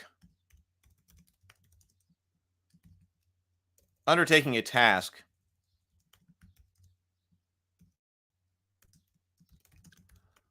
other cultists think is difficult or dangerous.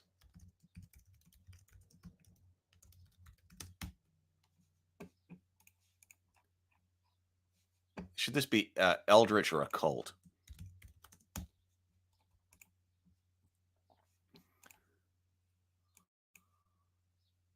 Luck smiles upon you when you need it.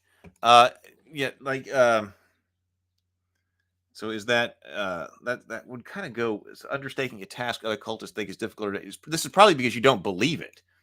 You don't truly believe it. It's like, okay, I'll do that. So it could be yeah, so that's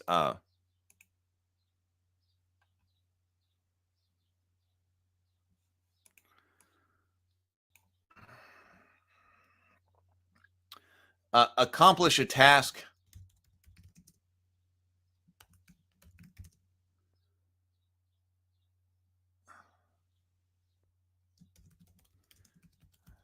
heavily dependent on luck.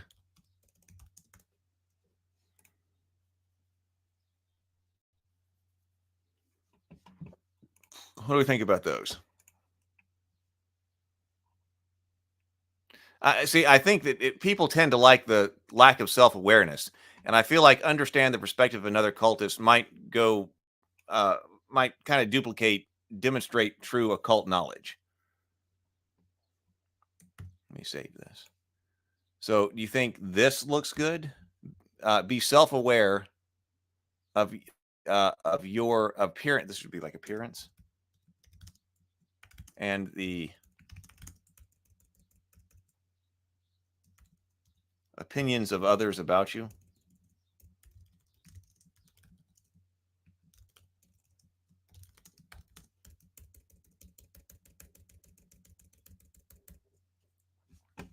See what people are saying.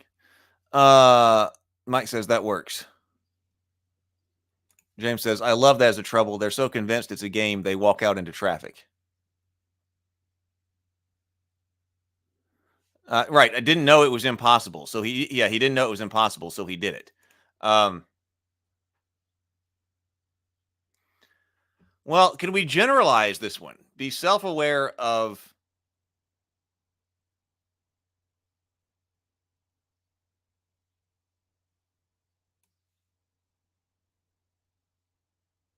self-aware, be aware, be aware of something about being aware and actual danger.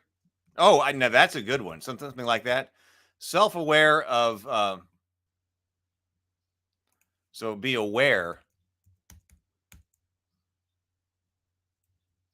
of the opinions of others.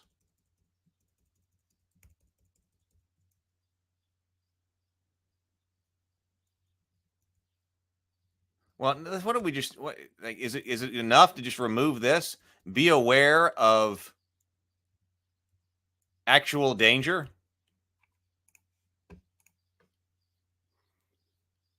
You like the change to self-awareness?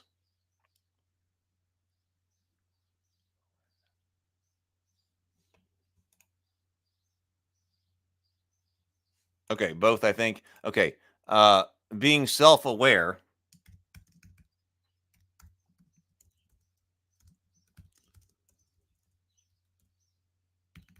of others' true opinions.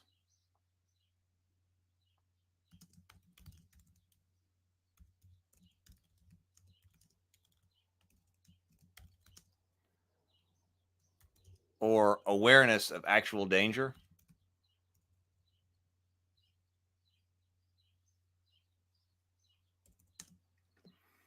Demonstrate true occult knowledge. Break character even when necessary.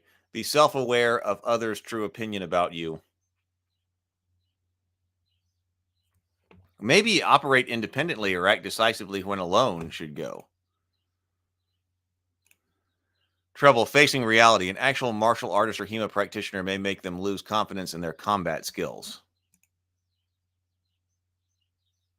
But again, facing reality is something that a lot of these cultists would have trouble doing.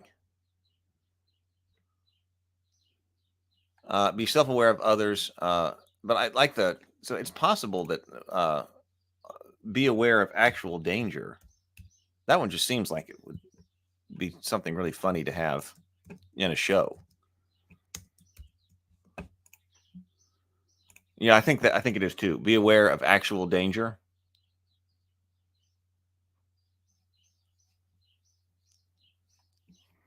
So this one's a really important one to keep too, the self-awareness. Be self-aware of others' true opinion of you. I think that's a necessary part of the LARPer stereotype.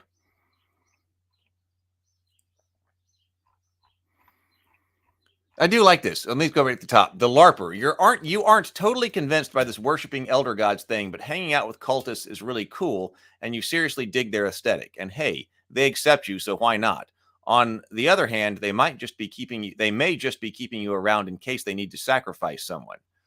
Demonstrate true troubles include demonstrate true occult knowledge, break character even when necessary. Be self-aware of others' true opinions of you. Be aware of actual danger. Operate independently or act decisively when alone. Sway skills. Resolve a conflict with rock, paper, scissors. Accomplish a task heavily dependent upon luck. Fast talk the uninitiated into doing what you want. Undertaking a task other cultists think is difficult or dangerous. Wait, is there something about age? Like older LARPers gain more points to choose equipment? I think that's going too deep. I think that's too much. I think that's for this particular rule system. Okay, I'll think about that. Because this is odd because we've got an additional one, so we want to make sure that it's phrased so that it's consistent with all the others. Lynn says, be careful when you do the final edit to make sure that all the troubles have the same semantic polarity. The statements are things that the character is bad at. Right. So do we, so bad at,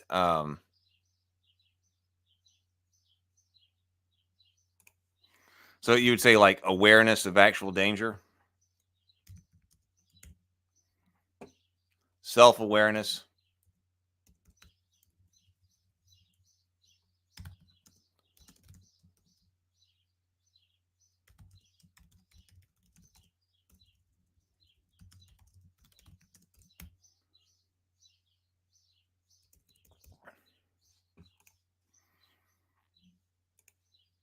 like the Tom Kratz says, I like the idea of you think potentially get rid of this one, potentially because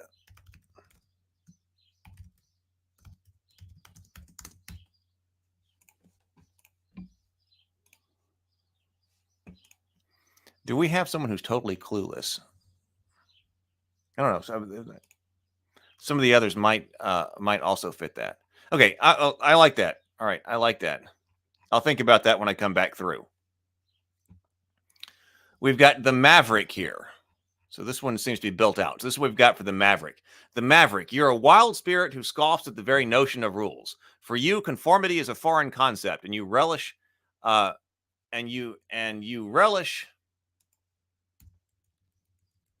forging your own path, regardless of societal norms or expectations. Whether it's a rebellious streak or a deep-seated aversion to authority, you thrive on independence and autonomy. You do things your way.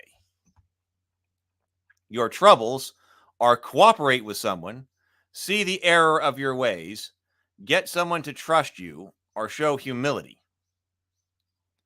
Sway skills are show your way to be the best way, surprise everyone, make someone else feel cool, show off big time.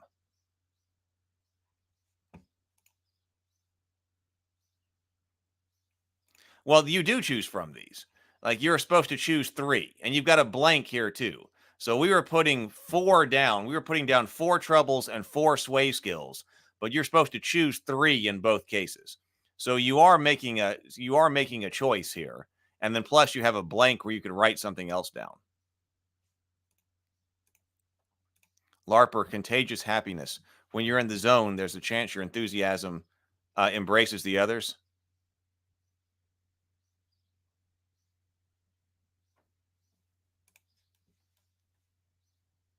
Yeah, the troubles. Okay, so that is the Maverick. So the metachromism is you are better suited to living in another time and so out of place in the modern world. You cling to familiar ancient routines and struggle to keep pace with the fast-paced and struggle to keep up with the fast-paced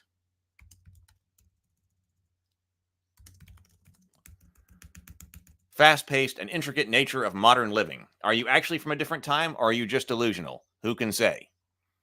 So troubles would include modern tech and conveniences, social norms, pop culture. See, this is very general written right here. Modern tech conveniences, social norms, pop culture, holding down a job. Sway skills, including possession of forbidden eldritch knowledge. So that's good. This one actually has that as their strength, whereas the LARPer does not. Possession of forbidden eldritch knowledge. Point out your past successes to others. Pretend to be more important than you are. Impress someone using antiquated skills or language.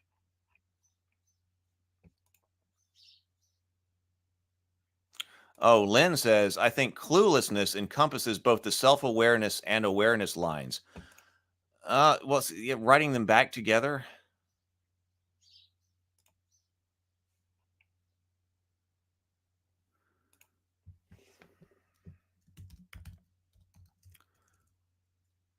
Clueless of the true opinions of others and actual danger.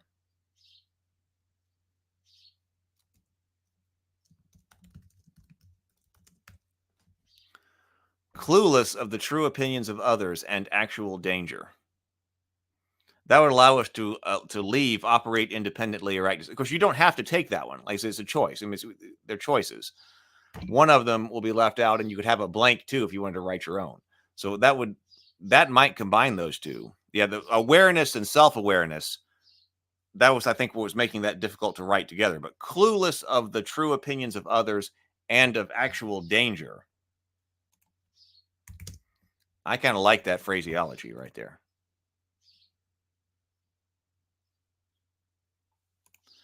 Lynn says you can save quite a bit of space by removing the blanks and simply stating them at the beginning that you make up your own. Yeah, but this is intended to be the character sheet. So if you like this right here, it's going to be formatted as the character sheet. So you would print off this particular page. That's why I do want to have like check marks right here, place for you to check them, place for you to check the cult list and things like that, because I want you to be able to print out this section of the book and use it as your character sheet. So that blank will actually be a blank line where if it were printed out, you'd be able to write on it, because this is your character sheet. TH says, interview with the vampire. You seek someone to listen to your ancient and tragic story of your importance before the world becomes unbearable. You seek someone to listen. Yes. Yes. Yeah. Yeah. I guess that's what's, yes.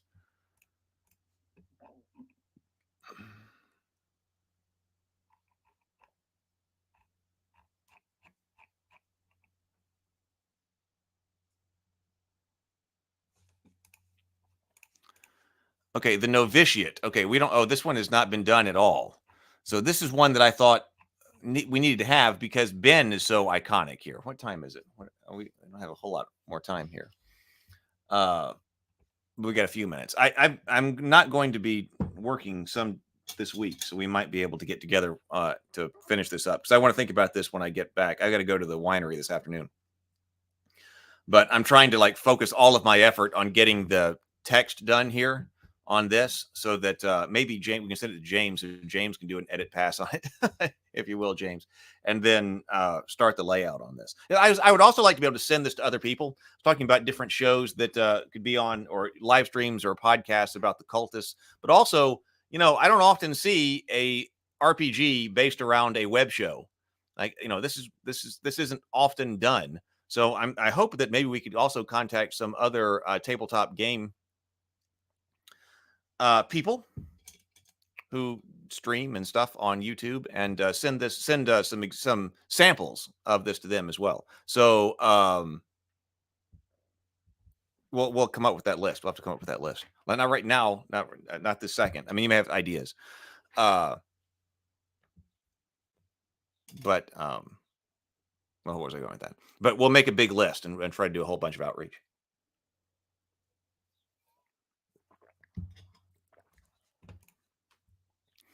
So this needs to be like Ben here. So the novitiates, that one still needs to be done here. The outsider, this one I've also got to adjust the word of, because they're all outsiders. This is the idea, I mean, in a certain sense.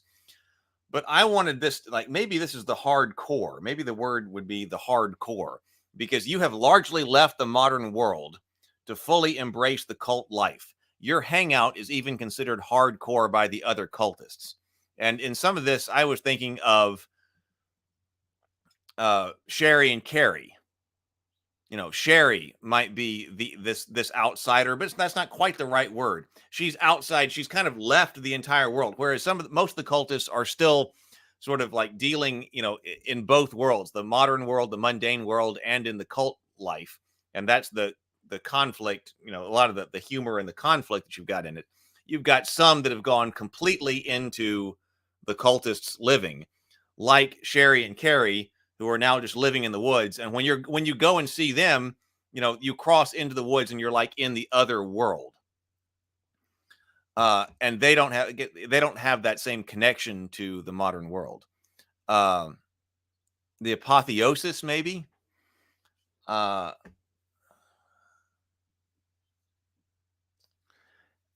see where you're going with that. I don't think that's quite the right word. Because this person is doing what the others only dream of, right? Yeah, I mean, these people are living the dream of the other cultists, of most other cultists. Yeah, there's a word. There's going to be a good word for that. Lynn says novitiates have trouble understanding group dynamics. That is a good one. Trouble understand group dynamics. That's an excellent trouble for that. I don't know if there's a word for a person who's undergoing apotheosis in real time, but it's not gods. That's like the novitiate, I think. The aspirant or the acolyte, that's like the novitiate, I think. The novitiate, understanding group dynamics. Yeah. So something like finding a place.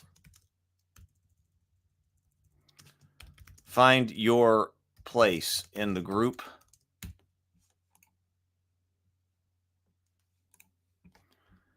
Yeah, maybe novitiate can communicate better with non-cultists and act more normally. They could, but remember, we've got the conflicted. That's one of their things, is that they can handle mundane situations that others don't understand because they're trying to straddle both worlds.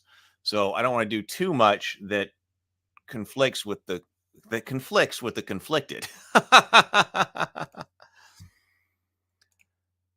James says, Elder Goth. This is a callback to my own subculture in my youth. They have moved on from youth and integrated their selected aesthetic and careers. They have succeeded.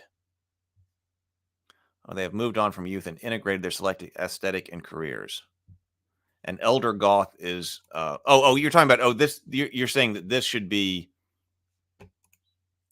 instead of the outsider, the Elder Goth. I think that's what you're saying, that this could be the Elder Goth.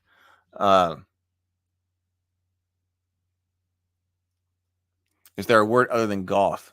Or it could be transcendent. Apotheosis has, to me, it implies something about God, but transcendent, the transcendent. But I like what the Elder Goth, or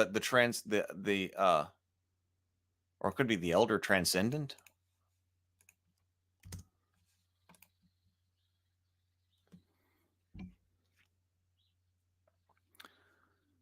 Hey, Charlie. Hey, Charlie.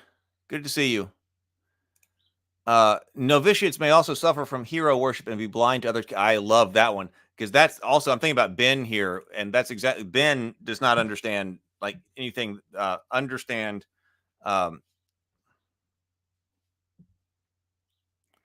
like Rob's flaws. See the flaws in more advanced cultists.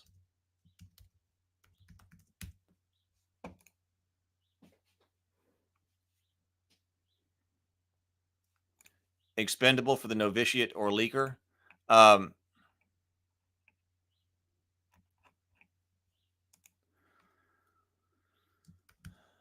We could say 10 could be seen as an expendable. So this one's different from the lackey. So the lackey is the novitiate is still part of the group. I mean, so the lackey isn't a certain part either, but the lackey is probably is there, but it's not really considered part of the group. At least that's my understanding of this. Whereas the novitiate is on his way to become accepted by the group. Has it been accepted? Like you've been accepted that you will be accepted eventually one day, or you're on the path to that. Whereas the lackey has no way out. You know, it has no way out. That's the way that I'm thinking of it. Because climbing the novitiate should theoretically be able to climb the social ladder, as Ben does. So Ben gains self-confidence and is able to expand, grow the social ladder or climb the social hierarchy of the cult. Whereas someone who's playing the lackey like has no hope. If we go the transcendent route, that should be a transcended. Expendable. Yeah, for the note. Yeah, it seems expendable. I'll put note of that or move that to lackey.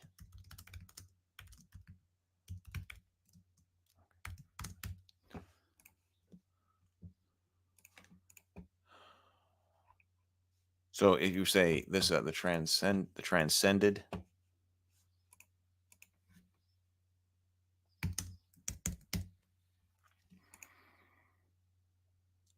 The Elder Goth, that sounds like so much. That sounds fun.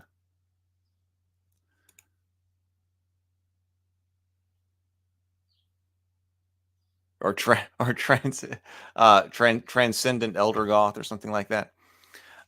So your hands even because hardcore by others. We'll think about this. The Elder Goth fits the levity of the setting, though. Yeah, and it's also I really like that.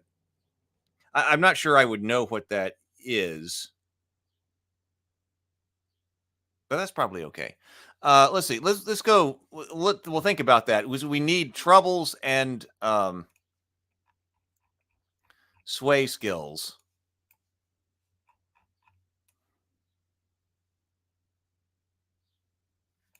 Let me make sure for this one right here. Delete these. We're gonna have to wrap up soon, so let's just look at what we also have. We have the provocateur. So the provocateur is largely done here. The provocateur says, "Oh, an elder goth is a phrase can mean whatever you want. It doesn't have to be how I described it." Oh, okay, okay. Well, elder goth seems like it's winning then. All right, let's go elder goth.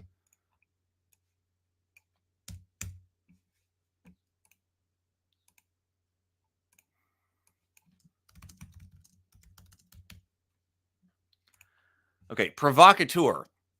Your satisfaction comes from teasing others and manipulating them to do your bidding. Your behavior can be mildly unsettling or greatly disruptive, and forming close relationships is often challenging for you. Character name, cult, troubles. Be honest with someone, avoid manipulating others, hand over your power, just let it go. Sway skills include bore someone into doing something, incite negative emotion in someone, control the room by constantly talking, ignore someone to force your point.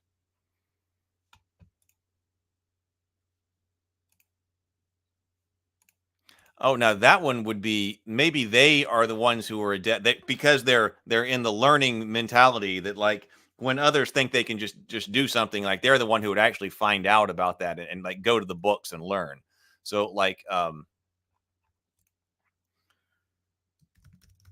learning new rituals or tasks Just writing out, especially things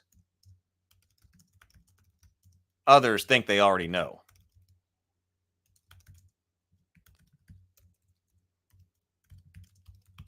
Or like likewise, maybe this is the same thing, maybe it's different, but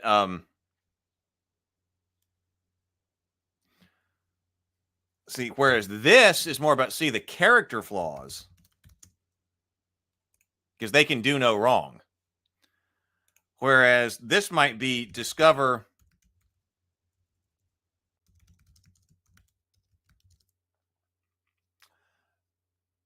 a problem others overlook.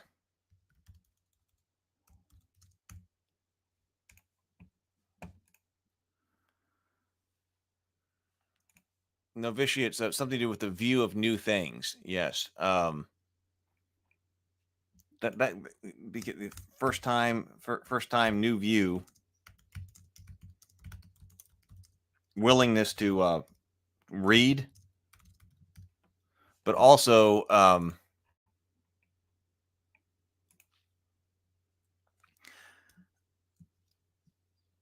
trouble is this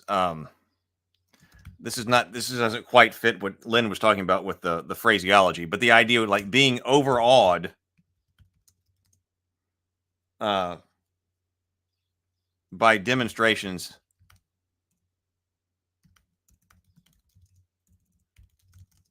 of occult competence or something like that. Oh, Micah says, I love the Elder Goth. All right, we have that winner then. And then the final, we have True Believer. Okay, we got to work on True Believer too as well. Novitiates are good at seeing the strengths in other cultists.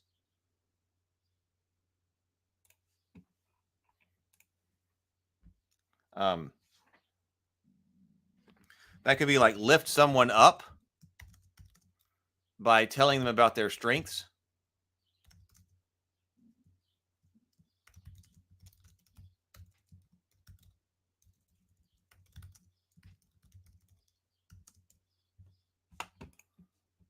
Easily impressed, right? Easily impressed. Yes. Ben is definitely that, easily impressed. Just taking notes here. I'll rewrite this later. But yes, easily impressed. That's, yes. Overawed and easily impressed. That's probably just something that's enough to be often just overawed and easily impressed.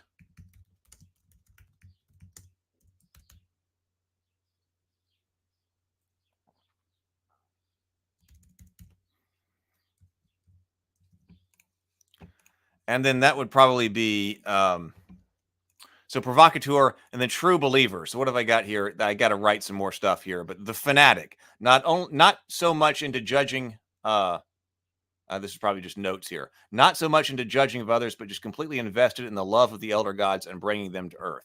So this is the true believer. They are deep into this. So I'll have to write that one out. So I suppose when we come back, novitiate, elder goth, provocateur, and true believer need to be worked on, and then the cults. So I'm going to work on that this evening. I guess I'll be back this evening because I'm just trying to stay focused on this.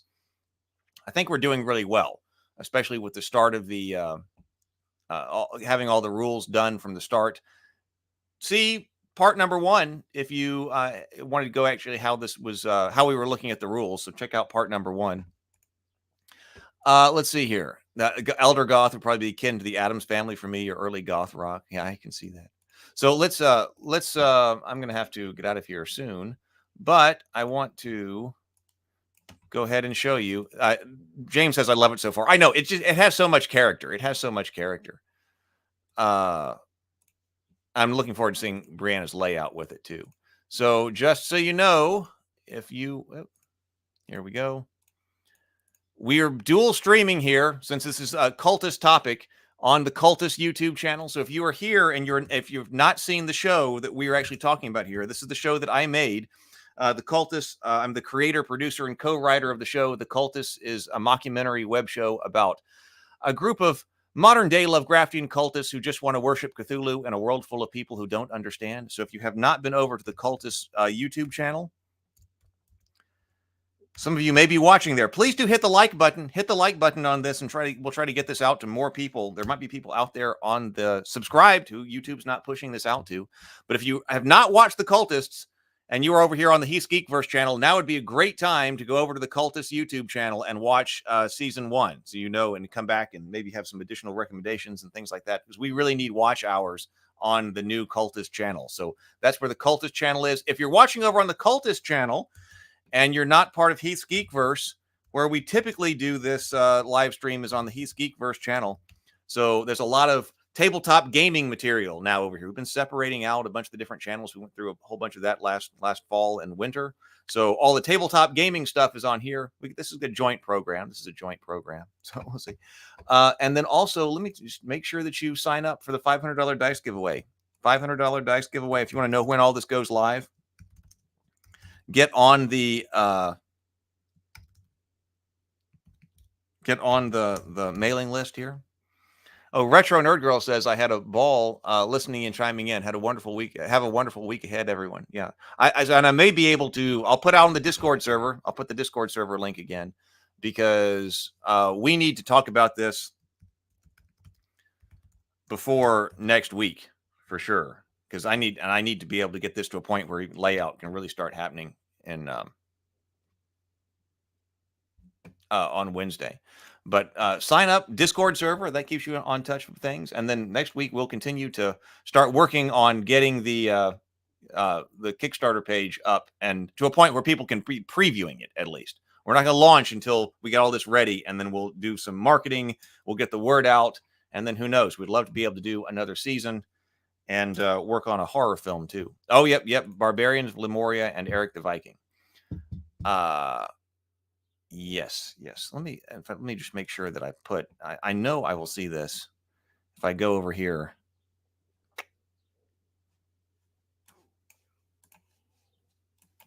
I want to work. The season 3 scripts are close to done. I was resisting the urge to go and work on them again because I was trying to work on all of these things. Where did my thing go? Here it is. I'm just going to make a note someplace for Magic C, Barbarians of Lemuria. I put that someplace else, but I just put it in here as well. Elder Goth is a winning. All right.